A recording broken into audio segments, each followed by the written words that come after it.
اور زمانے کو بتاؤ کہ ہم حسین ابن علی کے سپاہی ہیں، صرف محرم کے دن آنسو بہا لینے سے کچھ نہیں ہوگا۔ کیا صرف محرم حسین کا مہینہ ہے؟ نہیں، پورا سال حسین کا ہے، پوری زندگی حسین کی ہے، پورے زمانے حسین کے ہیں۔ یہ صرف عاشور کا دن یا عاشور کی شب ہی حسین کی نہیں، سارے زمانے حسین کے ہیں۔ کل بھی حسین کا تھا، آج بھی حسین کا ہے، کل بھی حسین کا ہوگا۔ آؤ اٹھیں، قرآن کو لے کر کے حسین ابن علی نیزے کی نوک پر بھی چڑھ کے قرآن سنایا، اور آج ہم اسی قرآن کی دعوت کو لے کر کے اٹھیں اور حسین ابن علی کے پیغام کو گھر گھر پہنچ۔ ان کا جب وصال ہوتا ہے تو حضرت زید بن عبداللہ اپنے باغ کو پانی دے رہے ہیں تو کسی نے جا کے ان کو کہا کہ حضور کا انتقال ہو گیا ہے، تو انہوں نے یوں ہاتھ اٹھا کے کہا اللہم اذہب بصری حتی لا ارا بعد حبیبی محمد احدا، اے اللہ میری آنکھوں کی بینائی اچک لے، مجھے نہیں چاہیے یہ آنکھیں، حضور کے بغیر میں اب کسی اور کو نہیں دیکھنا چاہتا۔ اللہ تعالیٰ نے ان کی آنکھوں کی بینائی ان کی دعا پر جو ہے وہ واپس لے لی۔ کچھ لوگ ان کا حال پوچھنے گئے، جب پتا چلا ان کی بینائی چلی گئی ہے تو انہوں نے کہا بڑا افسوس ہوا ہے کہ تمہاری آنکھوں کی بینائی جاتی رہی، تو فرمانے لگے تمہیں افسوس ہوگا، مجھے تو کوئی افسوس نہیں، میں حضور کے چہرے کے بغیر کچھ دیکھنا ہی نہیں چاہتا۔ یہ پیار کی وہ انوکھی داستان ہے کہ جو آپ کو کائنات میں کہیں بھی نہیں ملے گی۔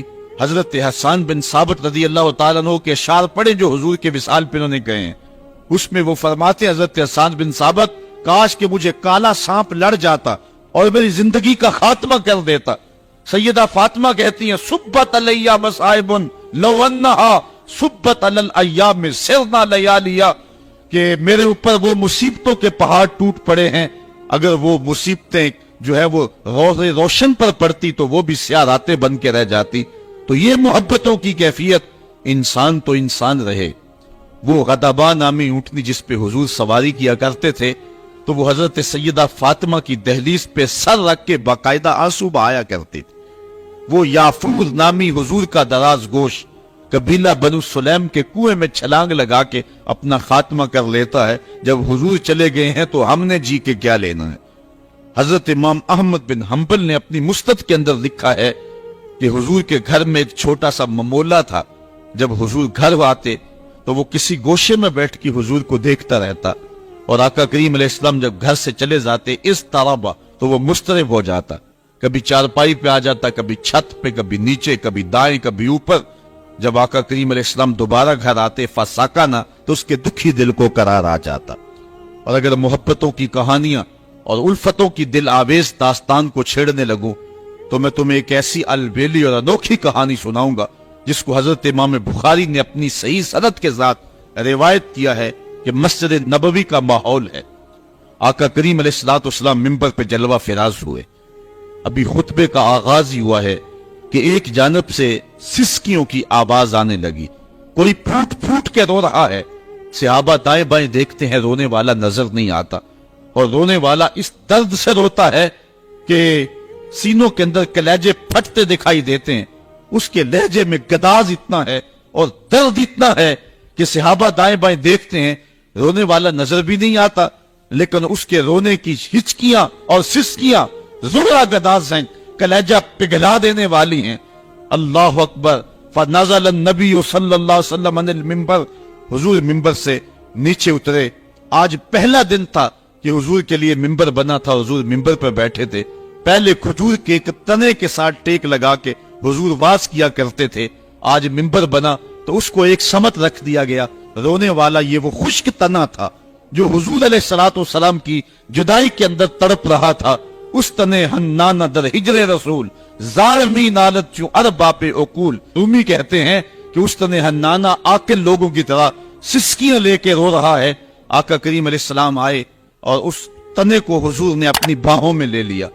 جس طرح کوئی بچہ بچھڑا ہوا ماں کی گود میں آ جائے تو اس کی گھگی بند جاتی ہے، اس طرح اس کی گھگی بند گئی اور آقا کریم اس کے اوپر اپنا ہاتھ پھیرتے رہے، اور بتدریج اس کی سسکیاں اور اس کا رونا کم ہوتا رہا۔ پھر تھوڑی دیر کے بعد آقا کریم دوبارہ منبر پہ آئے، صحابہ سے ارشاد فرمایا کہ اے میرے صحابہ، لو لم افعل ہاکذا لہن الی یوم القیامہ، اگر میں منبر سے اتر کر کے اپنے عاشق زار کو یوں تسلی نہ دیتا، یہ قیامت تک روتا رہتا۔ حضرت امام محمد بن سیرین ایک بزرگ ہوئے ہیں، آپ فرمایا کرتے تھے کہ جب حضور کی محبت کا عالم یہ ہے کہ خشک لکڑیوں کو بھی جدائی برداشت نہیں ہے، تو حضور علیہ السلام کے جو غلام ہیں پھر ان کی محبت کا عالم کیا ہوگا۔ کربلا کے میدان میں حضرت امام حسین کے پاس ایک شکی آیا اور بڑی دیدہ دہانی سے کہنے لگا کہ دیکھو فرات کی نہر، اس کی لہریں اور اس کی موجیں اپنی پوری روانی کے ساتھ بہ رہی ہیں اور تمہیں ایک گھونٹ بھی نہیں ملے گا۔ تو حضرت امام حسین رضی اللہ تعالیٰ عنہ جو پیاس کاٹ رہے تھے، آپ کا خاندان پیاس سے بیٹھا تھا اور اللہ پر صابر تھے، آپ غصے اور جلال میں آئے اور ایسے ہاتھ اٹھائے اور کہا مالک آل محمد کو تانے دے رہا ہے، حوض کوثر کے وارثوں پہ بات کر رہا ہے، اللہم امت ہو اتشانن، اے اللہ اس کو پیاسا مار۔ بس یہ لفظ زبان سے نکلنے تھے کہ اس کا گھوڑا بدکا اور رکاب میں اس کا پاؤں پھنسا اور وہ چیختا روتا رہا اور پانی پانی پکارتا رہا اور اس حالت کے اندر مر گیا۔ اگر ان کے ہاتھ اٹھ جاتے تو وہاں اس امتحان گاہ میں کوئی راستہ نکل سکتا تھا، لیکن حضرت امام حسین رضی اللہ تعالیٰ عنہ نے کوئی راستہ نہیں لیا، کوئی کمپرومائز نہیں کیا۔ آپ نے فرمایا کہ ایک ہی بات ہے کہ میں یزید کے ہاتھوں میں ہاتھ نہیں دوں گا۔ یزید کا اصرار یہ تھا کہ تم میری بیعت کر لو، میں تمہیں سب کچھ دوں گا۔ بہت سارے لوگ ہم نے دیکھے ہیں کہ جب وہ باطل کے خلاف کھڑا ہونے کی بات کرتے ہیں تو ان کی گفتگو میں بڑا تن تنا ہوتا ہے، ہم یہ کر دیں گے، ہم وہ کر دیں گے، لیکن جب حکومت وقت ان کا میٹر کاٹ دے تو پھر وہ یو ٹرن لے لیتے ہیں۔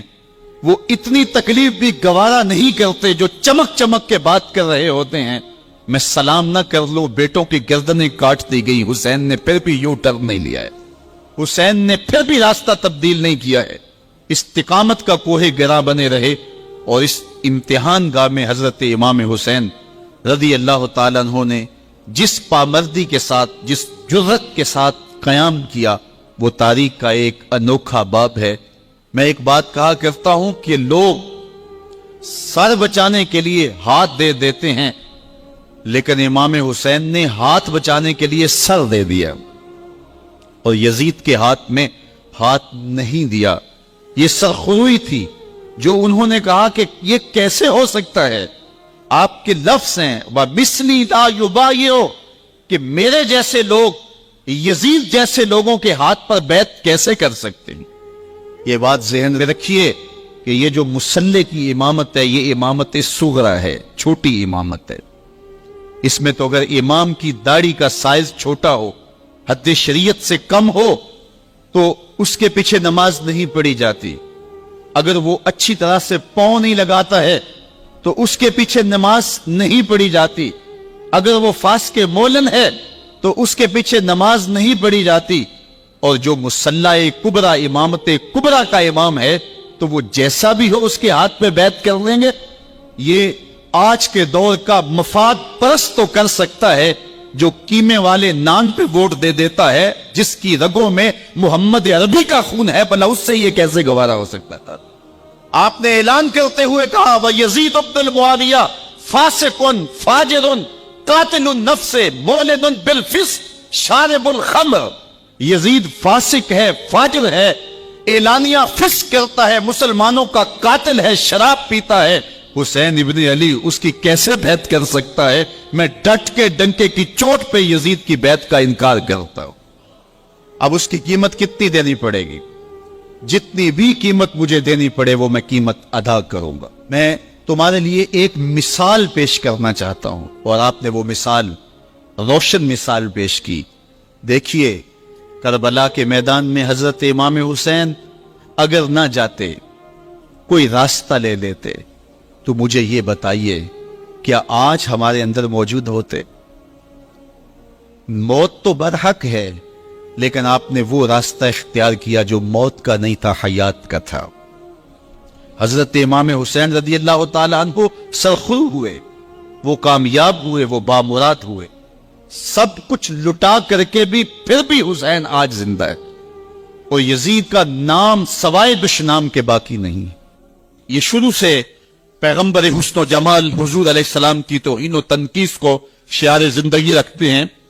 تو ایک زمانے میں انہوں نے سازش کی اور آقا کریم کے روضہ اطہر سے حضور کے جسد اطہر کو چرانے کی سازش کی، اور جس کی حفاظت میرا رب کرے کون اس محبوب کا بال بھی کا کر سکتا ہے۔ یہ جو کچھ ہو رہا ہے یہ ہمارا امتحان ہے، ورنہ جس کے سر پہ وارا فانا لاکا ذکر کا تاج میرے رب نے رکھا ہے، بھلا اس کی شان کو کوئی گھٹا سکتا ہے؟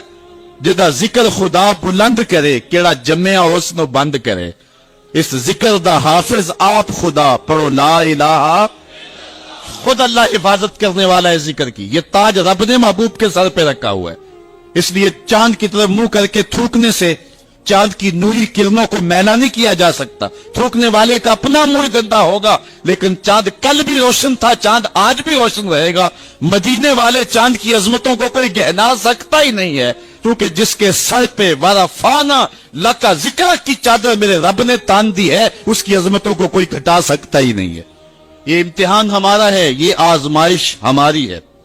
اللہ اکبر۔ تو میں نے کہا کہ یہ سعادت مند لوگوں کا مقصوم ہوتا ہے، تو اس زمانے میں یہ سازش کی کہ حضور کے جسد اطہر کو روضہ انور سے نکال لیا جائے، اور پھر باقاعدہ انہوں نے 2 اشخاص کو وظائف پڑھا کر کے، داڑیاں رکھوا کر کے، جبہ و دستار پہنا کر کے مدینے میں بھیجا، صوفیاء کے، نیکوکاروں کے، علماء کے، زاہدین کے روپ میں، اور انہوں نے وہاں ایک جگہ کرائے پہ لے لی اور اپنی کارروائی کا آغاز کر دیا۔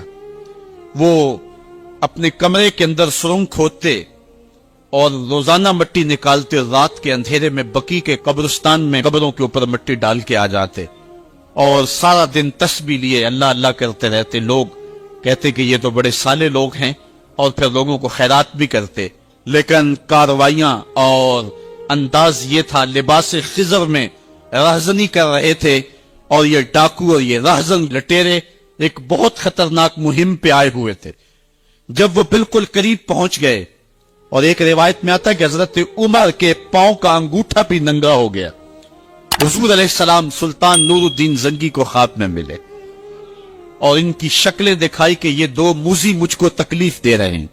تو سلطان فوراً اٹھا اور کہا مدینے میں کوئی غیر معمولی واقعہ ظہور پذیر ہوا ہے، اور اس نے جلدی سے کچھ سواروں کو اپنے ساتھ لیا اور کچھ خزانہ ساتھ لیا، اور فوجوں کو حکم دیا کہ وہ تیار ہو کر کے جلدی میرے پیچھے آئیں۔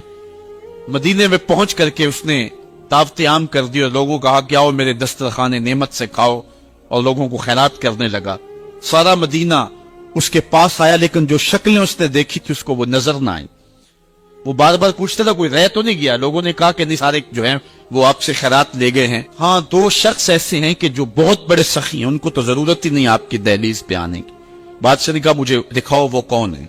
بادشاہ کو شک گزرا یہ وہی تھے۔ جب سامنے آئے تو بادشاہ نے فوراً پہچان لیا، کہا کہ میں تمہارے ڈیرے پہ جہاں تم رہتے ہو وہاں جانا چاہتا ہوں۔ بادشاہ تفتیش کرنا چاہتا تھا، جب دیکھا تو تسبیحیں لٹکی ہیں، مصلے بچھے ہوئے، قالین بچھے ہوئے ہیں۔ تو بادشاہ مصلہ اٹھایا، قالین اٹھایا تو نیچے پھٹا تھا، جب پھٹا اٹھایا تو نیچے سرنگ تھی۔ پھر بادشاہ نے ان کو جانوروں کے پیچھے بندھوا کر کے چروا دیا، اور میں نے تاریخ میں پڑھا سلطان نور الدین زنگی مدینے کی گلیوں میں پھر اس کے بعد روتا پھرتا تھا، اور اس کی آنکھوں میں آنسو تھے، اور کہتا تھا یا رسول اللہ تمہاری مہربانی، تو یہ ڈیوٹی میرے ذمہ لگائی ہے، ورنہ کائنات بھری پڑی تھی۔ یہ سعادت مندی میرا مقدر کہ اس نوکری کے لیے مجھے منتخب کیا ہے۔ ہمارے اسلاف، ہمارے بزرگ، اس دور کے شہنشاہ، اس دور کے بادشاہ اتنی جرأت اور اتنی عظیمت رکھا کرتے تھے، اور آج ہماری کمزوریاں نے دشمنوں کو دلیر کر دی ہے۔ کبھی ایسا بھی اندھیر آیا تھا کہ سرے عام یوں توہین اور تنقیص ہوتی ہو پیغمبر حسن اور پیغمبر جمال کی، اور پھر 1.40 کروڑ انسان دنیا کے اوپر بستے ہو۔ یہ بھی زمانے نے دن دیکھنے تھے۔ اس وقت ہمارا المیہ یہ ہے کہ ہمارے پاس عالمی لیڈر کوئی نہیں ہے، عوام کے جذبے یقیناً دیکھنے کے۔ سیریا کے بچوں کو میں نے دیکھا کہ وہ چھوٹے چھوٹے بچے، انہوں نے ہاتھوں میں کتبہ پکڑا ہوا ہے، اور میں اس منظر کو دیکھ کر کے کتنی دیر تک سکتے میں رہا۔ اس کے اوپر لکھا ہوا تھا اقتلونا ولا تسبوا لنبینا، ہمارے ٹکڑے کر دو لیکن ہمارے نبی کو گالی نہ دو. ان بچوں کے درد کی کہانی کلیجے چیر رہی تھی. حضور علیہ الصلوۃ والسلام کی محبت عقل کا تقاضا بھی ہے، دین اور شریعت کا بھی تقاضا ہے.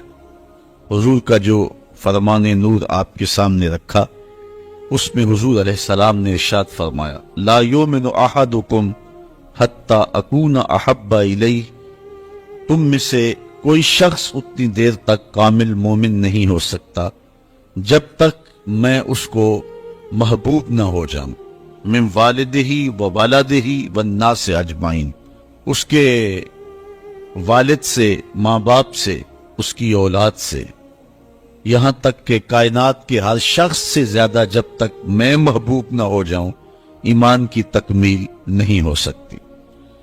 حضرت سیدنا عمر رضی اللہ تعالیٰ عنہ نے بارگاہ رسالت مآب صلی اللہ علیہ وسلم نے عرض کی لعنت یا رسول اللہ صلی اللہ علیہ وسلم احب الی من کل شیء الا نفسی، حضور آپ مجھے کائنات کی ہر شے سے زیادہ محبوب ہیں، لیکن میں جو اپنی کیفیت پا رہا ہوں وہ آپ کے سامنے رکھ رہا ہوں، مجھے اپنی جان سے زیادہ آپ محبوب نہیں ہیں. تو حضور نے ارشاد فرمایا لا والذی نفسی بیدہ حتی اکون احب الیک من نفسک، عمر مجھے قسم ہے اس ذات کی جس کے قبضے میں میری جان ہے، اتنی دیر تک تمہارا ایمان مکمل نہیں ہوگا جب تک سب سے زیادہ میں محبوب نہ ہو جاؤں. حضرت عمر رضی اللہ تعالیٰ عنہ نے عرض کی الآن احب الی من نفسی، حضور اب جو ہے وہ آپ مجھے اپنی جان سے بھی زیادہ آپ محبوب دکھائی دے رہے ہیں. حضور نے فرمایا الآن یا عمر، عمر اب تمہارا ایمان مکمل ہو گیا ہے. تو جب تک کائنات میں سب سے زیادہ وہی محبوب نہیں ہو جاتے تو ایمان کی تکمیل نہیں ہوتی. آقا کریم علیہ السلام کی مجلس نور سجی ہے. حضرت انس بن مالک رضی اللہ تعالی عنہ روایت کرتے ایک شخص آیا اور حضور کی خدمت میں عرض گزار ہوتا ہے متی الساعہ یا رسول اللہ، اے پیارے رسول صلی اللہ علیہ وسلم قیامت کب آئے گی؟ اگر ایک طالب علم پوچھ رہا ہو کہ استاد جی امتحان کب ہوں گے تو اس کا مطلب صاف صاف یہ ہے کہ اس نے بھرپور تیاری کر رکھی ہے اور بے چینی سے اسے امتحانات کا انتظار ہے. تو اس نے کہا متی الساعہ، قیامت کب آئے گی؟ تو حضور نے اس کو جو جواب دیا فرمایا ما عادت لہا، قیامت کا پوچھ رہے ہو اس کے لیے تیاری کیا کر رکھی؟ تو شخص کا جواب سنتی اس نے عرض کی ما عادت لہا من کثیر صلاۃ ولا صوم ولا صدقہ ولیکن احب اللہ ورسولہ، میں قیامت کی تیاری کے لیے نمازوں، روزوں اور صدقات کی کثرت نہیں رکھتا. بعض ہمارے خطبہ جوش خطابت میں کہہ دیتے ہیں کہ اس نے کہا کہ یا رسول اللہ نہ میں نمازیں پڑھی ہیں نہ میں روزے رکھے ہیں. یہ کیسے ہو سکتا ہے کہ ایک صحابی رسول ہو اور وہ نماز نہ پڑھتا ہو اور وہ روزے نہ رکھتا ہو؟ اس نے روزوں اور نمازوں کی کثرت کی نفی کی ہے. لفظ جو حدیث کے ہیں وہ یہ ہیں، اس نے کہا ما عادت لہا من کثیر صلاۃ ولا صوم ولا صدقہ، میرے پاس نمازوں اور روزوں اور صدقے کی کثرت نہیں ہے. اس بات پہ مجھے کوئی تیاری کی صورت میں ناز نہیں ہے کہ میرے پاس بہت ساری نمازوں کا ذخیرہ ہے، صدقات میں نے بہت سارے کیے ہیں، لیکن جو میری تیاری ہے وہ یہ ہے ولیکن احب اللہ ورسولہ، میں اللہ اور اس کے رسول سے پیار کرتا ہوں، میری بس یہی تیاری ہے. تو اس جواب پر حضور علیہ السلام نے جو ارشاد فرمایا وہ سننے کے قابل ہے. آقا کریم علیہ السلام نے ارشاد فرمایا انت مع من احببت، تو جس کے ساتھ محبت کرتا ہے اسی کے ساتھ ہوگا. فرماتے ہیں کہ پھر ہماری خوشی کی انتہا نہ رہی اور ایمان لانے کے بعد صحابہ سب سے زیادہ اگر کسی قول پہ خوش ہوئے ہیں، کسی بات پہ بہت زیادہ انہیں فرحت ہوئی ہے تو وہ اس بات پہ فرحت ہوئی ہے انت مع من احببت، تو اس کے ساتھ ہوگا جس کے ساتھ تو محبت کرتا ہے. حضور نے ارشاد فرمایا ان الرسالۃ والنبوۃ قد انقطعت رسالت اور نبوت اب ختم ہو گئی. فلا رسول آبادی ولا نبی آبادی، میرے بعد کوئی رسول بھی نہیں آئے گا، میرے بعد کوئی نبی بھی نہیں آئے گا. بہت سارے لوگ مختلف زمانوں کے اندر نبوت کے دعوے کرتے رہے اور اپنے انجام بد کو پہنچتے رہے، اور سب سے بڑا فتنہ جو پیدا ہوا وہ قادیان کا دجال مرزا قادیانی. پہلے تو اس نے یہ کہا کہ حضور علیہ السلام کے بعد نبوت کا اجرا ممکن نہیں ہے، اور اپنی ایک کتاب حمامت البشرا کے اندر اس نے کہا رب رحیم شان والے نے ہمارے نبی کا نام خاتم الانبیاء بغیر کسی استثناء کے رکھا ہے، اور ہمارے نبی نے لا نبی بعدی کے بیان سے اس کی تشریح کر دی ہے، جو طالب علموں کے لیے بالکل واضح ہے. یہ اس نے اپنی کتاب حمامت البشرا کے اندر لکھا. اس وقت تک اس کا پروگرام نہیں تھا کہ میں نے نبوت کا دعویٰ کرنا ہے. بعد میں آپ کی سیالکوٹ کی کچہری میں ہی وہ ملازم تھا، اور میں اگر تاریخ کے ابواب کھولوں تو بات لمبی ہو جائے گی. کچھ لوگوں کا انٹرویو ہوا، وہ کامیاب ٹھہرا، اور پھر اس نے پہلے راستہ ہموار کرنا شروع کیا، اور پھر ایک دن اس نے کہہ دیا کہ بعثنی اللہ علی راس المئۃ لأجدد الدین، اللہ نے مجھے صدی کے سر پہ مبعوث کیا ہے کہ میں دین کی تجدید کروں. مجدد بن بیٹھا. پھر کچھ وقت گزرا، اس نے کہا وَأَنَا الْمَسِيحُ الْمَوْعُودُ وَالْمَهْدِيُ الْمَوْعُودُ، میں مسیح موعود ہوں اور مہدی موعود ہوں. یہ حقیقت الوحی کے اندر اس نے لکھا، روحانی خزائن کے اندر موجود ہے. پھر ایک دن بدبخت نے کہا کہ منم مسیح زماں و منم کلیم خدا، منم محمد و احمد کے مجتبی باشد، استغفر اللہ لعنت اللہ علی الکاذبین. اس نے کہا میں ہی مسیح زماں ہوں، میں ہی کلیم خدا ہوں، اور معاذ اللہ استغفر اللہ میں ہی محمد ہوں، میں ہی احمد ہوں کہ جو مجتبی تھے.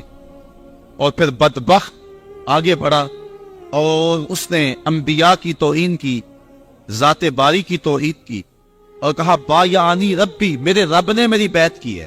معاذ اللہ استغفر اللہ. یہ روحانی خزائن کے صفحہ نمبر 227 پہ اس نے لکھا. اور پھر کہنے لگا میرے رب نے مجھے وحی کی ہے، انت منی بمنزلت اولادی، آپ میرے لیے میری اولاد کی جگہ ہیں. استغفر اللہ علی ذالک. پھر اس نے کہا ابن مریم کے ذکر کو چھوڑو، اس سے بہتر غلام احمد ہے. استغفر اللہ. پھر اس نے لفظ گھڑنے شروع کر دیے اور اللہ کی وحی اس کو قرار دینا شروع کر دیا. میرے پاس اتنا وقت نہیں ہے کہ اس کے حفوات اور اس کی بکواسات کو آپ کے سامنے رکھوں، لیکن جو اس نے وحی کے نام سے لوگوں تک پہنچایا وہ گالیاں تھی، وہ لغویات تھے، وہ الوہیت کی توہین پر مشتمل باتیں تھی، انبیاء کی توہین تھی، صحابہ اور اہل بیت کی توہین تھی، اور تضادات پر مشتمل باتیں تھی. اور کیوں نہ ہو کہ یہ شخص ازلی بدبخت تھا، اور پھر اس نے یہاں تک کہا کہ جو میری بات کو نہیں مانتے اور مجھے تسلیم نہیں کرتے وہ جنگلوں کے سور اور کنجریوں کی اولاد ہیں. استغفر اللہ علی ذالک. اور مسلمانوں کو اپنی حمایت اور اپنی اطاعت کے لیے اس نے ابھارا. جو زر پرست لوگ تھے وہ اس کے پیچھے لگ گئے، چونکہ جن کے مفادات اور مرزا قادیانی کے مفادات سانجے تھے تو انہوں نے اس کے پیچھے لگنا ہی تھا. چونکہ مرزا قادیانی جو ہے یہ انگریز کا لگایا ہوا پودا ہے. مختلف ویب سائٹس پر اسلام کے نام پر مرزائی آج بھی سرگرم عمل ہیں. اللہ تعالیٰ جل شانہ نے ہمارے علماء کو یہ توفیق نصیب فرمائی کہ وہ پوری قوت کے ساتھ ان کے مقابلے کے اندر نکلے. پیر سید جماعت علی شاہ رحمۃ اللہ تعالی علیہ، آپ نے فرمایا ان قریب ذلیل ہو کے مرے گا. پھر جہاں مرا آپ کو پتا ہے، گندگی میں لتڑا ہوا تھا، تڑپتا ہوا مرا.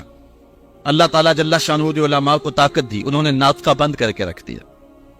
پھر جب پاکستان بنا تو سب سے زیادہ جن لوگوں نے مخالفت کی پاکستان کی وہ مرزائی تھے. پاکستان کے حق میں انہوں نے ووٹ نہیں دیا. آج بھی جو ربوے میں دفن ہوتے ہیں وہ امانتاً دفن ہوتے ہیں.